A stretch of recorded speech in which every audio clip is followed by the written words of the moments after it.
अब देखते हैं बेटा एक्सेलरेशन क्या होता है।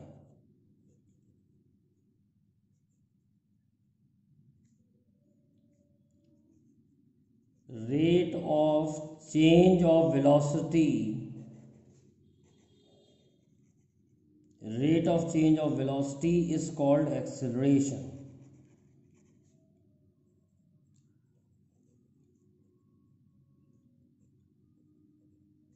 तो एक्सेलेरेशन का फॉर्मूला होता है बेटा dv/dt। वेलोसिटी को डिफरेंशिएट करने पर एक्सेलेरेशन मिलता है, या change in velocity upon time करने पर एक्सेलेरेशन निकलता है। तो जब भी हम डिफरेंशिएट करके निकालते हैं तो इंस्टेंटेनियस एक्सेलेरेशन निकलता है, क्योंकि बहुत छोटा टाइम इंटरवल होता है। तो इंस्टेंटेनियस एक्सेलेरेशन क्या होता है?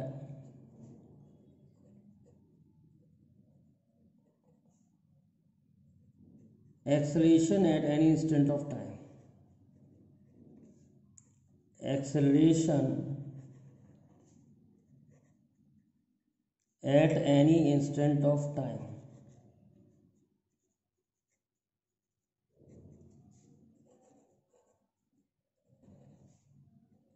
तो acceleration at any instant of time is called instantaneous acceleration. Average acceleration क्या होता है? एवरेज एक्सेलरेशन,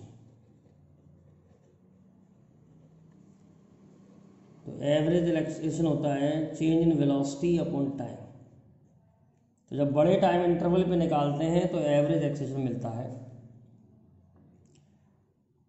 ये भी rate of change of velocity है। v final vector minus v initial vector upon time taken निकालेंगे वेलोसिटी के चेंज का, तो हमें एवरेज एक्सेलरेशन मिल जाएगा। Uniform acceleration, uniform acceleration, if acceleration remain constant in magnitude and direction,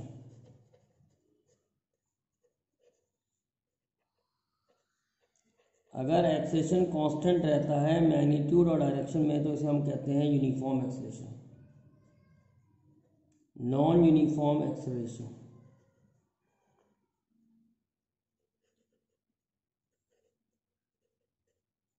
if acceleration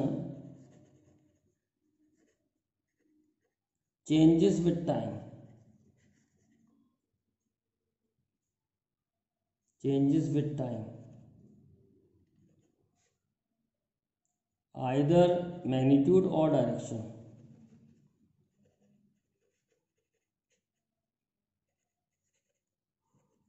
यानी अगर acceleration का मैग्नीट्यूड चेंज हो या डायरेक्शन चेंज हो तो एक्सेलरेशन चेंज होगा, और ऐसे एक्सेलरेशन को हम कहते हैं नॉन यूनिफॉर्म एक्सेलरेशन। तो एक एग्जांपल करते हैं जिसमें हम एक्सेलरेशन निकालेंगे। एक क्वेश्चन देखते हैं। A body is moving east with speed of 5 meter per second. It then turn left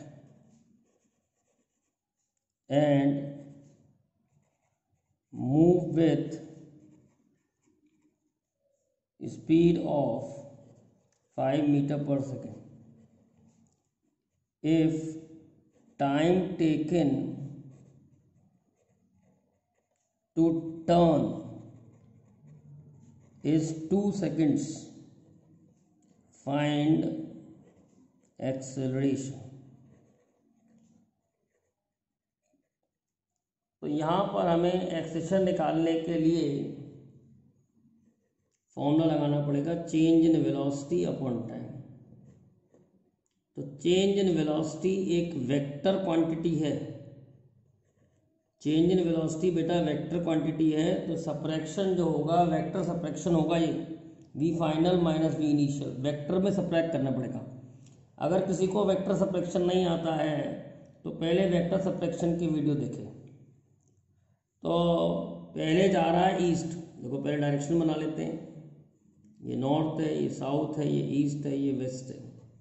पहले जा रहा है ईस्ट 5 मीटर पर सेकंड से, फिर बेटा उसने लेफ्ट टर्न लिया, फिर दोबारा से 5 मीटर पर सेकंड से जा रहा है।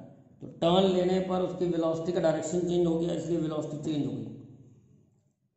तो v इनिशियल को वेक्टर में कैसे लिखेंगे 5i, v फाइनल को वेक्टर में कैसे लिखेंगे 5j।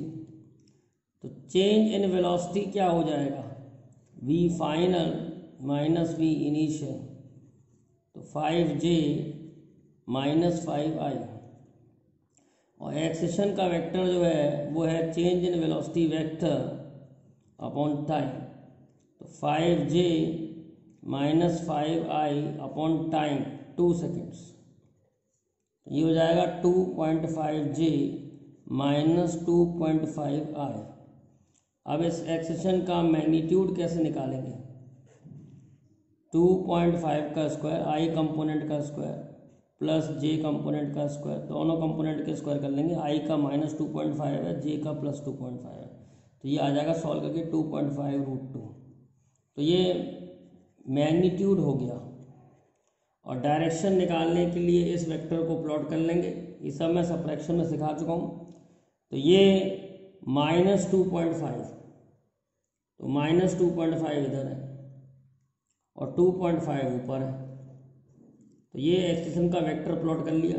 वेक्टर प्लॉट करने के बाद ये डायरेक्शन आ रहा है और हम जानते हैं ये डायरेक्शन नॉर्थ वेस्ट होता है।